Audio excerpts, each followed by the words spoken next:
శ్రీ మహాగణపతే నమః. శ్రీ సరస్వత్యే నమః. శ్రీపాదవల్లభ నృసింహ సరస్వతి శ్రీ గురు దత్తాత్రేయాయ నమః. అప్పుడు శివుడు నవ్వి, భృగు మహర్షి, మీరు చాలా గొప్పవాళ్ళు, మీ శాపం ఎలా వ్యర్థమవుతుంది? నేను మీ శాపాన్ని అంగీకరిస్తున్నాను అని చెప్పుకున్నాం కదా. భృగువు పెట్టినటువంటి శాపం వ్యర్థం కాదు, ముందు కాలంలో జరిగేటువంటిది.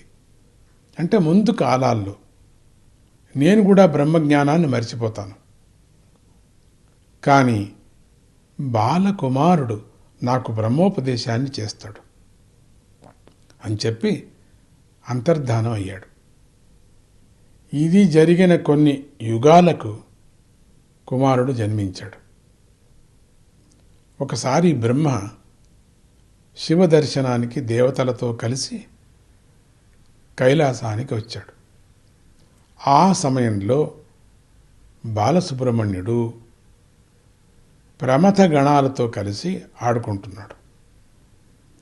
దేవతలందరూ కూడా కుమారుడికి నమస్కరించి లోపలికి వెళ్ళాడు. బ్రహ్మదేవుడు మాత్రం సుబ్రహ్మణ్యుడు బాలుడే కదా అనే నిర్లక్ష్యంతో నమస్కరించుకోకుండా వెళ్ళిపోతాడు. బ్రహ్మగారి అహంకారాన్ని అణచాలని, ప్రణవార్థాన్ని లోకాలకు తెలపాలని కుమారస్వామి సంకల్పించాడు. శివుని దర్శించి తిరిగి వెళుతున్నప్పుడు కూడా బ్రహ్మదేవుడి పద్ధతిలో మార్పు రాలేదు. ఒక పండు కోసం ప్రపంచాన్నే చుట్టిన మొండి స్వామి వదిలిపెడతాడా? బ్రహ్మకి బుద్ధి చెప్పాలని చెప్పి సంకల్పించాడు. బ్రహ్మను ఆహ్వానించి తీసుకొని రమ్మనమని వీరబావను పంపాడు. తీసుకురండి, పట్టుకరండి ఎక్కడున్నా కూడా అని. బ్రహ్మ వచ్చాడు. కుమారస్వామి బ్రహ్మను ఉద్దేశించి మీరెవరు అని అడిగాడు. అందుకు ఆయన, నేను బ్రహ్మను, ఏంటిది అని అన్నాడు. అయితే మీ పనేమిటి అన్నాడు కుమారుడు. ఏమిటి నా పని? జగత్తునంతా సృష్టించడం నా పని అన్నాడు బ్రహ్మ. అయితే సృష్టి చేయాలంటే విద్యలు తెలియాలి కదా. మీకే విద్యలు తెలుసు మీకు చెప్పండి, చూస్తాం అన్నాడు కుమారుడు. అప్పుడు బ్రహ్మ, నాకు వేద విద్యలు తెలుసు అన్నాడు.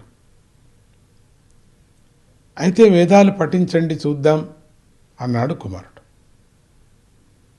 వేదనాయకుడైనటువంటి బ్రహ్మ గంభీర స్వరంతో ఓం అని ప్రారంభించబోయాడు.